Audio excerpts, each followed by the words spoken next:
Hi everyone, thanks for joining me once again. This is Peter, you're watching Thailand Bound, and if it's your first time here, as always, I talk about all things Thailand. Okay, so as it's a Saturday, it's story time once again. I'm going to do something slightly different today, well, quite radically different.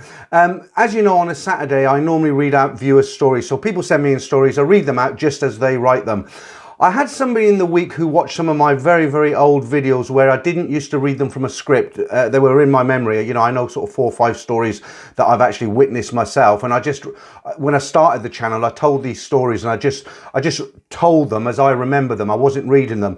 And somebody wrote to me in the week and said, look, I really enjoyed the way you told the story with the details. I could really conjure it in my mind, imagine it. It's so much better than when you read it from a bit of paper, from a script. And, you know, that is nice. If you can tell a story from memory, it's very good. But unfortunately, obviously, I've got a limited amount of stories. So I thought what I'd do today, there's only the one story today, but it's going to be a little bit, not dragged out, but there'll be a lot of detail in this story. So moaning minis, back doors over there, if you don't like the long ones. So what I think I'll do today, guys, I'm going to tell this story. Now, this is a story I first told on my channel over 2 years ago, but back then I was very inexperienced at storytelling. There was a lot of mistakes. It just didn't flow great. So you might have heard this story before, and obviously because I told it 2.5 years ago, there might be some details that are slightly changed in this version, but I think I'll be able to tell this story much better this time around. Okay, so this is a true story. This is something that happened in Pattaya, and it's a real common story, and a lot of the guys who listen to these stories who have never been to Thailand or somewhere like Pattaya before, they'll you know, when guys get ripped off by bar girls, they say, how could the guy have been so simple? You know, it would never happen to me.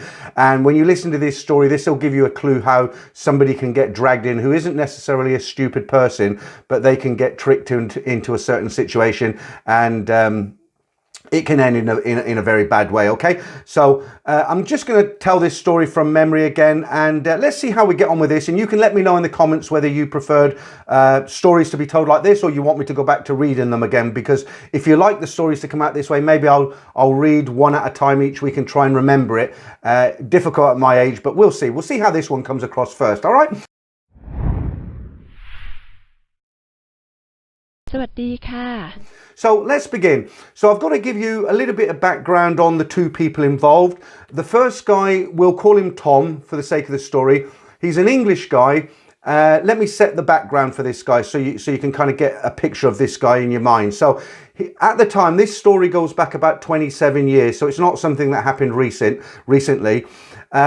Tom is about 52 at the time, 53. He owns his own house. It's a council house. If you're not from the UK, a council house is like a government house. We had the right to buy in the 80s. People could buy their own houses, and he bought his own 3-bedroom council house. He's got children. They've grown up. Him and his wife have divorced. He somehow managed to retain the family home, paid her off or whatever, and he now owns this property. At the time, it was probably worth 80,000, 85,000 pounds, 100,000 US dollars. So that's where he is right now, Tom. He is a taxi driver. He's a self-employed black cab driver. He doesn't live in London, but there are black cabs all over the UK if you're not from the UK again.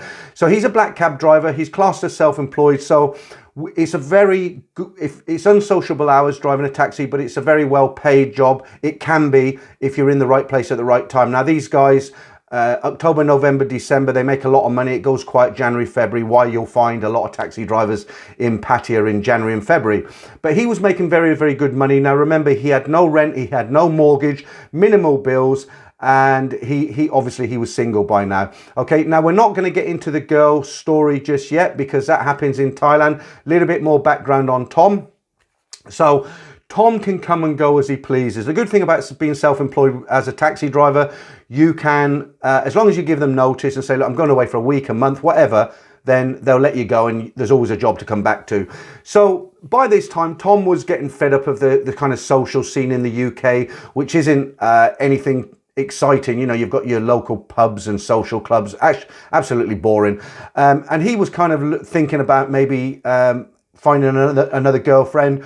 He'd gone on various dating sites that we have here in the UK. He had gone to some singles parties. He had met some women and he'd been on several dates. But unfortunately, a lot of the women, without being derogatory to all English women, a lot of the women who were divorced, they were carrying a lot of baggage with them. They had chips on their shoulders. They were, some of them were let's just say they weren't all there, if you get my drift. And it wasn't for him. He didn't meet anybody that really clicked with him. Now, he'd been talking to one of his taxi driver colleagues, one of his friends who goes over to Pattaya 2 or 3 times a year. They got talking and he said, look, if you're looking for a girl, I don't know how serious you want to get with a girlfriend, but, you know, why didn't you come over to Pattaya with me? I'm going over whenever it was. They're going over for a couple of weeks. Come over, see what you think of it, and take it from there. So that's what he did. We'll get to the stage now where he's aware of all things Thailand. Everything was arranged. He was going over for 2 weeks with his friend, never been there before, and off they went to Thailand. So into Bangkok, one night in Nana Plaza, blew him away. It blows you away first night, never been there before.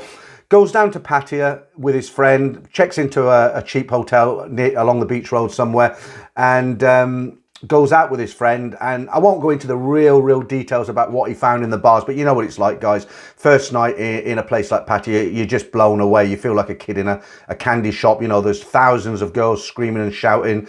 You know, it's all entertainment everywhere you go. He really liked it. He enjoyed it. And he did, at the end of the night, he did have a new friend join him in his hotel. So that's how it went on his first night for Tom. The rest of the 2 weeks that he was in Pattaya went as it does for everybody else. He spent his days, he slept in late, had a nice kind of brunch, lunch, maybe took a walk around the malls and, you know, maybe a little bit of beach, over to Jumpton in the daytime. And the 2 weeks pretty much went quite quickly. He went back to the UK, carried on driving, and he was focused now. He kind of really enjoyed this vacation that he had in Pattaya. And of course, when he was back in the UK, it's boring again, isn't it?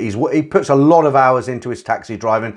That's a good thing about being a self-employed taxi driver. You can work days, nights, weekends. You don't have to sit at home. So he put a lot of effort into driving. His main thought now was get as much money together. The next time I go to Thailand, I'm going to go for a month. And he was going to go by himself as well because he knew the ropes now. He wasn't a newbie anymore. And he thoroughly enjoyed himself. So we'll cut straight into the second part of the story now. He's now on his way back to Thailand. It's his second time. He's on his own. He's got a wad of cash with him, plenty of cash with him because he's been driving, he's been saving, and he's looking to have a good time. So he gets down to Pattaya. He does exactly the same as he did before. And he's basically what he's doing, he's bar finding different girls every other night, and he's just enjoying his time there. He's drinking probably a bit too much. He's eating some very nice food. He's spending a number of days with girls from the bars, sometimes just one night stands, sometimes he'll hook up with one for 2 or 3 nights.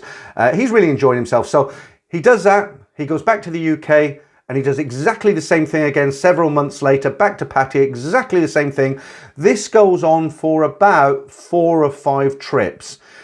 By the 6th time that Tom gets out to Pattaya, he's getting a little bit bored of the one night stands, the one night experience, the girlfriend experience. Now remember, he is single, this guy, Tom, he is single, and he's kind of thinking he doesn't have a lot of experience as far as relationships, girlfriends. He's been told the do's and the don'ts. He's watched all the YouTube videos like you do, but he's not really experienced with the girls. And you know, guys, these girls are very good at what they do.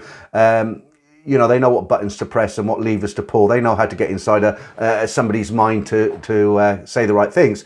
So he's now on, let's just say, his 6th trip. I don't know for sure if it was his 5th or 6th. He's on his 6th trip, and he's got to the point now where he still thoroughly enjoys himself in Thailand. Thailand for him is Pattaya. He hasn't been anywhere else. He lands in Bangkok, 1 or 2 nights in Bangkok, and then he's straight down to Pattaya. He likes Pattaya. And he's getting to the point now where he is starting to get bored of the girlfriend experience, the one night stand experience. So he has this idea on this trip. He thinks, well, he doesn't realize, you know, in Pattaya, most of the girls who are in Pattaya, they've gone there to work. So, you know, that's what they do. You might get the odd girl who works in a restaurant or 7-Eleven, but generally Pattaya is that kind of a town. It's not necessarily the best place in the world to look for a serious girlfriend, but he doesn't know this. Tom doesn't know this. Okay. So he's there on his 5th or 6th trip. He decides that he wants something a little bit more than the girlfriend experience, a one night stand experience. And he thinks about this, and he thinks, right, well, how is the best way for me to find a nice Thai girl as a girlfriend? Somebody who I can have a relationship with when I come here for a month, instead of taking girls every night or different girls every other night. What I can do is I can come here, get the same girl, take her out for a month, and spend all my time where we can go to the islands, and he just thinks that'll be a better experience. And he's also kind of thinking if it goes well, perhaps she could come and visit him in the UK and it could develop into something a lot more serious, but that's later on down the line. Okay, so for now, that's where he is. He's in Pattaya. He's still going out to bars and everything, but he's not having these one night stands so much, and he's really starting to think. So he's in his room or he's on the beach, wherever, and he's giving it some serious thought what he can do. And one day he needs something. He needs some new underwear or something. So he decides to go to a shopping mall. Now, back in those days, Pattaya or Pattaya, however you want to pronounce it, it wasn't the same as it is today. It's a huge city now. It was basically the beach road and walking street. That was most of the entertainment areas. There wasn't the shopping malls, like you didn't have Terminal 21 and places like that. So he decided to go shopping, get his bits and pieces. He went to an older shop. It's an older shopping mall now, very old. It's a place called Mike's Shopping Mall. It's about halfway down the beach road, and it's been around since 30 years, something like that, maybe longer. But this is the location he went to do his shopping. He's walking around and he's not really thinking about looking for a girlfriend. He's actually doing his shopping, and he sees he's on one of the upper levels, and he looks down, and in the middle of the ground floor there's various stalls, and he sees one stall where they're selling t-shirts for 100 baht, 150 baht. That catches his interest. He goes down to that stall and he's looking, and there's a nice, now bearing in mind he's about 52, there's a girl selling these t-shirts, and she must be 27, 28, 30 maximum. Very, very pretty girl. We're going to call her, for the sake of this story, we're going to call her Ying, okay? The girl's name is Ying. So she's working on this store selling t-shirts. Tom is looking at these t-shirts and, you know, holding them up to see if they'll fit him and everything. And all of a sudden, Ying comes across and in very, very good English asks Tom if she can help him with size, whatever, and he's quite kind of taken back that she speaks good English, which he likes this. So he has a little conversation with her about the t-shirts. I think he bought 2 or 3 t-shirts, and he leaves the mall and he's on his way back to his hotel, and he's been bitten by the bug. This girl has gotten to him. He's had a very little time with her, 5 minutes while he's buying a t-shirt. But the first thing he thinks is like, okay, so she speaks English. That would be a warning sign to a lot of people, but not Tom at this time. So she spoke good English. She's not working in a go-go bar. She's not working in a beer bar. She's not hanging around like a freelancer. She's working, hard-working girl, selling t-shirts. So Tom thinks immediately that, okay, she's a good girl. She must be a good girl because she's not working in a bar. So I have to cut into the story at this point and just let you guys know, if you haven't been to Thailand before, in that kind of environment, these girls, they're not on very high salaries, they're very low.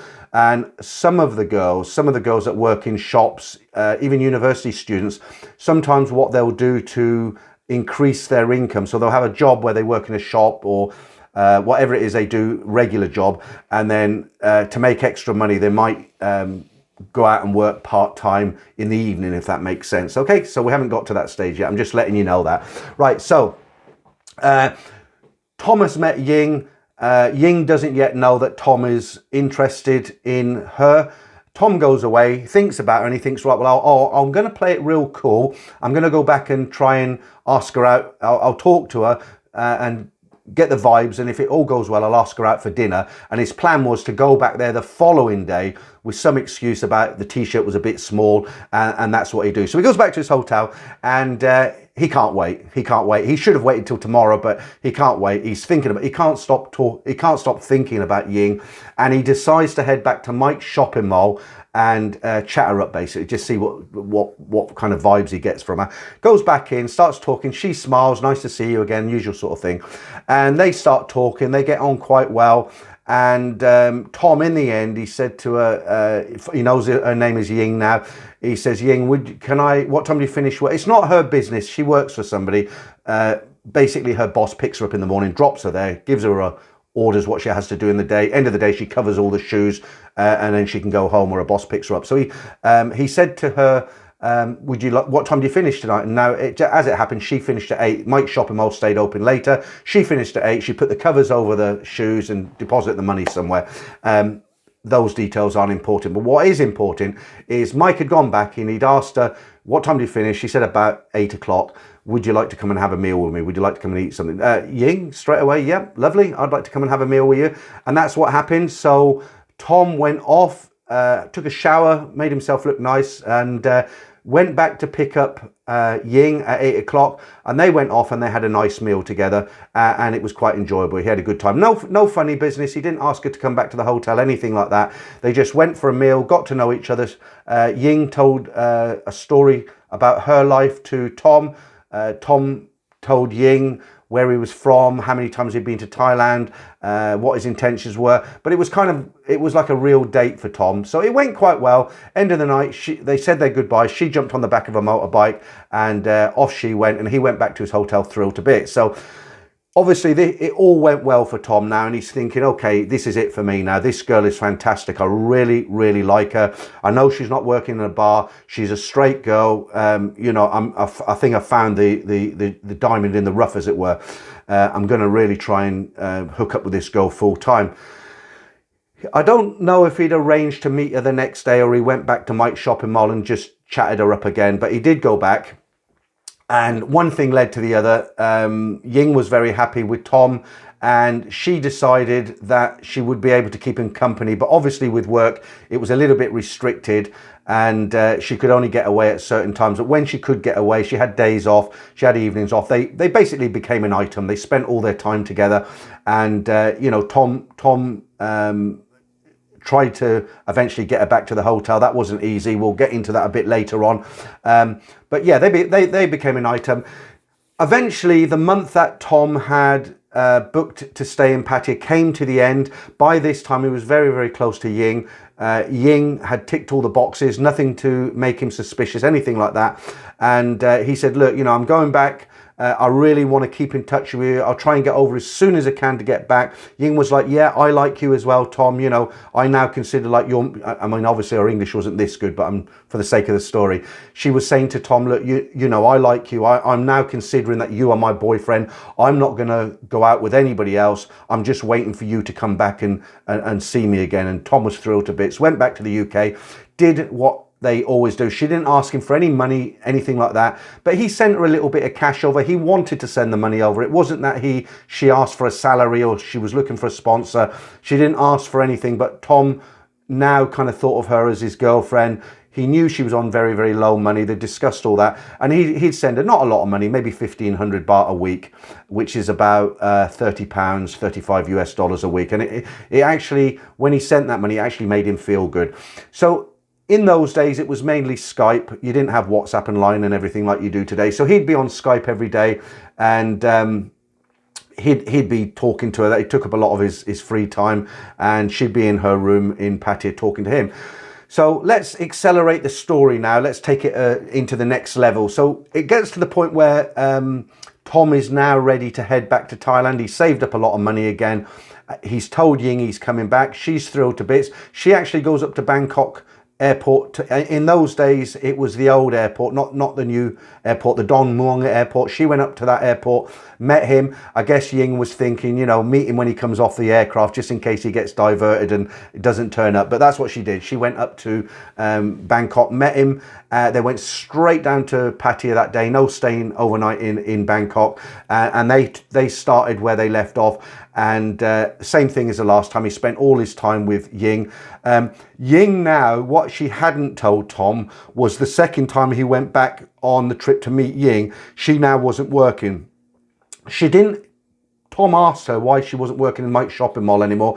She didn't really give a satisfactory answer. It was kind of sounded like she was making excuses why she wasn't working, but he couldn't get a straight answer at her. But he didn't think anything more of it. He wasn't really suspicious. He just thought, okay, she's lost her job for whatever reason. And actually he did like it, actually, because it now meant that Ying could spend all day and all evening with him. And eventually he did manage to take her back to the hotel, and she eventually stayed with him every night in his hotel. And while Tom was in Pattaya, she was with him all the time, okay? And there isn't really a lot more to tell you about their relationship in Pattaya at the moment, because that's how it went. Another 3 or 4 trips of a month, maybe 5 weeks. When he went back to the UK, he was working flat out. He was doing Saturdays and Sundays. He was working he was doing the midnight shift, going through till midnight. All he was interested in was putting as much money away as he could, because he knew when he got to a certain level of money, he could book a ticket, back to Thailand, and he could meet up with Ying again. And that was his main focus in life. So I don't need to bore you with all the trips in between. It was a similar sort of thing. Every time he'd go back, spend a month with Ying, and this progressed to 3 or 4 times, okay? The day finally came when he got 6 weeks, he took 6 weeks off, went back, everything was the same, met Ying, she met him at the airport, and they were out having dinner one night, and Ying said to Tom, she said, look, Tom, you know, I do love you, but this is getting kind of strange now because I feel like you don't love me. And Tom was like, well, why would you say I don't love you? Every time I come here, I'm coming to, you know, I meet you, I send you money every week to take care of you. Why would you think I don't love you? And what Ying explained to Tom, she said, well, I kind of feel like I'm a holiday girlfriend because, yeah, when you're here having a good time, you want to spend all your time with me, and then you go back to the UK and you forget me. And he said, well, I don't forget you because we're on Skype every day and I still send you money to take care of you. She said, I know that and I'm grateful, but a lot of the time I'm by myself here in Pattaya and I want a relationship with somebody who I'm going to be with all the time. So Tom thought about this and he said, well, I don't really know what I can do. They did talk about perhaps Ying going to live in the UK with Tom, but that was a kind of non-issue because Ying had explained to Tom that she had commitments in Thailand, she had family, she couldn't just get on an airplane and go and live in England. It's not that easy, or even back then it wasn't that easy, but she had a mother and family, and you know, she just didn't want to leave Thailand. She wanted to stay in Thailand. So Tom said to her, he said, I don't know what I can do. I mean, I'm coming over here, every spare penny I've got I spend on a ticket, I send you money, I'm coming over. I've been over 4 or 5 times just with you. I don't know what else I can do. And that was it for that kind of particular conversation. A week goes by and having another meal somewhere, and Ying picks Tom again, his brain, and she says, look, I've got an idea. She said, there's a place in Jomtien. If you haven't been to Pattaya, Jomtien is another area of Pattaya. It's a beach area, but it's about 15-minute taxi ride away from the main kind of area. Very nice area, Jomtien Beach. She said, have you thought about opening a business here? And he never really run his own business. She said, well, you know, I've got a lot of experience. I worked in the shoe shop. You know, I can deal with customers. I was selling the T-shirts. I've done other jobs. I've worked in restaurants. And, you know, I think you trust me by now. Yeah, I trust you. Why don't we open a business together here? I know a place in Jomtien that a friend told me about. And he said, well, what is it? She said, well, look, let's go over there. Let's go over after this and I'll show you. So they head over to Jomtien, jump in the back of a BART bus, and they walk a fair bit down the beach road of Jomtien. Now, Jomtien, you have to remember, back in those days, 27 years ago, Jomtien isn't like it is today. If you know Jomtien Beach, as you come into Jomtien down the hill, there's a police box in front of you. You turn left, and you're on the kind of beach road. It's a long road, very nice. So in those days, you had a few bars on the corner. As you turn left, there was a few bars on the right there, and there was 1 or 2 restaurants. And after that, after about a couple of 100 yards, there was nothing. Ying said to Tom, there's this street here. I want to show you something. So they went down there. There was a small kind of place to have a drink. They sat down, and Tom was looking around. He said, well, what did you bring me here for? And she says, that over there. Straight across the road over there, there was a kind of a townhouse which had a business downstairs, but it was all closed up, boarded up, and there was a sign in Thai. And she said, that place is for lease. We can go in there. This is how much the rent is. I can't remember what it is. But she said, look, there's four rooms upstairs. She said, we can live in one. We can rent the other 3 out. We can make a bar in the ground floor. Out the back, we can have a Thai kitchen. Thai kitchen is an open air kitchen. The Thais, two flames and a couple of woks. They can make a banquet for 100 people. They're very, very good, the Thais, at kind of making the most out of not very much. So she said, we can have the bar downstairs. We can have a Thai kitchen out the back. And we could even rent a few motorcycles to the tourists. Now, it wasn't a great area. It wasn't the best area in the world, but it wasn't dead. It wasn't dead. There was passing trade. And Tom thought about it. He thought, it's not really for me. I don't really want to run a bar and restaurant. I don't have any experience. And he kind of said, well, I'll think about it. But in the back of his mind, he was kind of thinking, no, I don't want to do that. You know, it's one thing coming here on holiday, but I don't want to come and run a restaurant. So he kind of said to Ying, I'll have a think about it. And of course, you know what happened then. For the next following day, she kept badgering him. Have you thought about it? And she's trying to talk him into, oh, it could be great. You know, you'll be here all the time. I can look after you. You know, I'll cook for you every day. We're together. We'll be making money. And she just kept on and on and on. So he thought about it. And in the end, he kind of relented and said, all right, introduce me to the person who owns it. We'll go and see a lawyer, and I'll keep this bit of the story short. So what happened? They arranged a meeting with the landlord, the owner of the building. They went in, had a look around. All the time, Ying's telling him we could do this, we could do that, we could make money from this. She's really selling it to him. And in the end, so they decide between them, they're going to take this establishment on. They're going to try and make something of it. They go to see a lawyer. Ying has arranged to do all the paperwork and everything, take the lease out. And that's what happened. So they leased this building. And over the next few months, they moved in. And over the next few months, they did slowly up. They had the 4 bedrooms. So they did move into one of the bedrooms, ensuite bathroom. It was okay, balcony and everything, small but comfortable. And they sold the other rooms. At that time, I think it was kind of 300 baht a night. And Ying managed to get one of her friends to run the kitchen. They got this Thai kitchen out the back. They were doing fried rice and noodles, you know, normal sort of thing. Nothing too fancy, but cheap and good.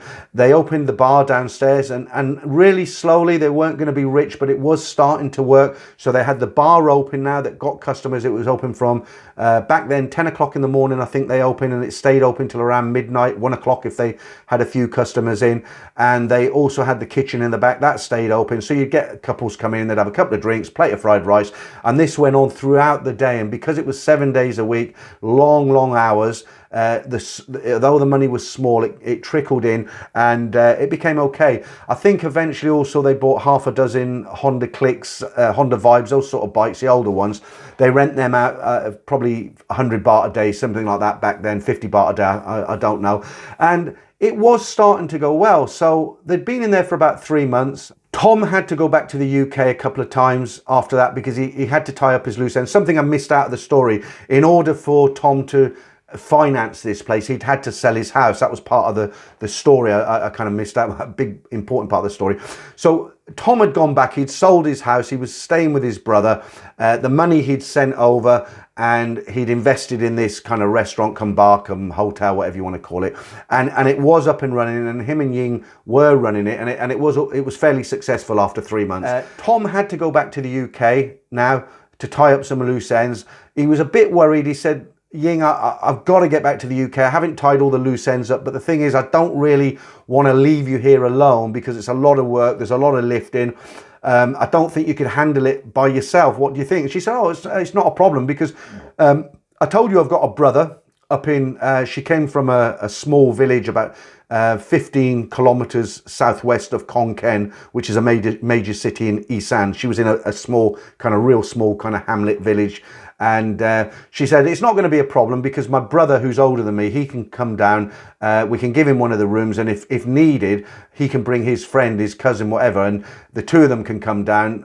We don't really need to pay. If it's just for a month, he's my brother. He won't ask for any money. We just feed him, give him a few beers and whatever. And, you know, that'd work out. And he'd actually met this guy. Tom had met this guy before. He'd come down. I think he'd stayed with him a couple of nights now and again. No funny business. Just it was Ying's brother. Nothing more than that. So he thought about it. He thought, well, yeah, okay, that seems fair enough. There's no way I can't go back to the UK. You know, I've still got a car over there that I've got to sell. I've got I've got family I've got to say bye to. And you know what it's like when you move over to another country. You've got loose ends to tie up. So he said, okay, I'll head back. Your brother can come down and help you. I've got to go back for about 3 weeks, and then this will be the last time I go back to the UK. After this time, I'll come back, and you know, that'll be it then. Now, another thing that I haven't forgotten, but I've got to put into the story right now. Because of the setup, the arrangement, foreigners can't always own property and land. And without getting into the real detail of it, because I don't want people leaving comments, foreigners can own this much, but not that much. That's not relevant. What's relevant for this story is he had to put a lot of the he had to put the actual establishment, the bar, the building. He had to put the lease in Ying's name, so that he trusted her. So the actual lease to the building was in Ying's name, not his name. Okay, so that's an important part of the story. So Tom goes back to the UK, ties up all his loose ends. He'd been in constant contact with Ying by Skype, but the last sort of 4 or 5 days before he was due to go back, he'd called her and he couldn't get hold of her, and he thought that's really strange because she never not picks up my calls, or sometimes while the restaurant's open, if it's busy and she doesn't pick up, then she'll always call back later when she finishes, but she wasn't calling back, and he thought this was really strange. This went on for a few days, Skyping her, he's calling her regular Thai number, and she just wasn't picking up, and he thought, well, she must be busy in the restaurant. There's no other explanation for it. And so he thought, he didn't think too much more of it. He kept trying to contact her, but he couldn't. Eventually, he sent her a message and said, look, I'll be back in Thailand on this day. I'll be arriving in Pattaya at this sort of time. My flight gets into Bangkok this time. I'll come straight down in the taxi. I should arrive at the restaurant sometime early in the afternoon. He didn't get a reply, but as I said, he didn't think too much of it. And this is what happened. He tied up all his loose ends, bought his ticket, came back to Pattaya, and taxi dropped him off, headed to his bar. And when he got there, the man that he knew as Ying's brother was sitting outside with a couple of other guys. And when he went to walk through the door, the brother of Ying put his hand up and wouldn't let him pass through the door. And he was like, what's going on here? You know, you guys know me. This is Ying's my girlfriend. This is my place. And they just nodded their head like, no, it's not. You're not going in. And he started, Ying, are you there? Ying? No answer, nothing like that. In the end, they wouldn't let him into the restaurant. And the so-called brother stepped forward and said in broken English, said something along the lines, this isn't your place. It's in Ying's name. Ying is my wife. If I see you around here again, you'll be buried in the sand on the beach. That's what they told Tom. Tom was devastated. It wasn't her brother. It was Ying's husband. She'd lied all along. So from that first day when she'd been working in Mike's shopping mall, she had a Thai husband. He'd been back home in Isan. He'd been visiting the restaurant while Tom was there. Supposedly the brother. He was thinking it was a brother, and all the time this was going on behind the back. Of course, the same old story that happens in these situations. It wasn't Ying. Her family had got behind her and said, look, Ying, you know, this guy, okay, he's put the money in, you know, he said he loves you, but actually everything's in your name. You know, the Thai girls are going to think about their family first before they think about you. Whether she'd have done that on her own, I don't know, but she was kind of talked into it, persuaded by the family.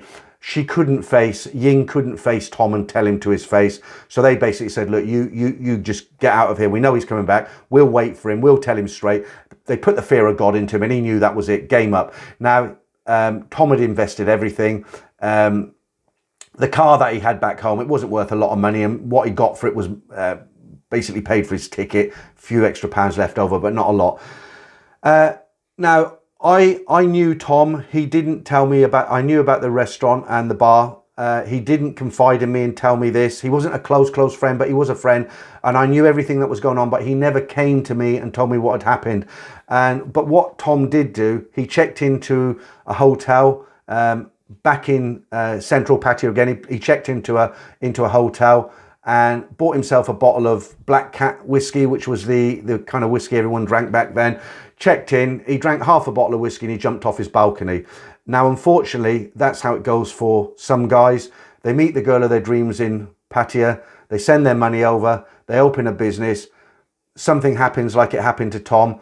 They can't get up 50, he's 53 now, he can't just get up and dust himself off and start from scratch. He's sold his house. Yeah, he can go back and drive a taxi, but can you imagine? He loves this girl, he thinks of her, it's almost his wife. He loves this girl. So it's not just about the money and all the time she deceived him with this Thai guy. That's basically the story. And to the guys who come onto the channel and listen to these stories and say, how could the guy be so simple? Okay, you could look at this story and say, all right, well, if he'd done this or if he'd done that, he wouldn't have been caught. But he trusted Ying. He didn't meet her in a go-go bar. He hadn't met her in a beer bar. He met her in a shopping mall. He wasn't so experienced. She came across as a good girl. He'd been with her for several months, nothing suspicious, and that's how it turned out. Just another unfortunate crash and burn story from Pattaya. Okay, so there you go, guys. That's the second time I've told that story on this channel. I hope it didn't depress you too much. A little bit longer for the moaning minis out there. I'm sure they'll be back with their comments next week. Let me know how you got on with this. All right, guys, that's it for this week. As always, I'll end as I always do. If you enjoy what I do, there's a link in the description if you want to support me with a coffee or a beer. You can join as a member, or at the very least, give me a thumbs up and join as a subscriber. I'll be back on Friday, 9 p.m. UK time for the live stream. More stories next Saturday. Thanks again, guys, and I'll catch up with you all soon.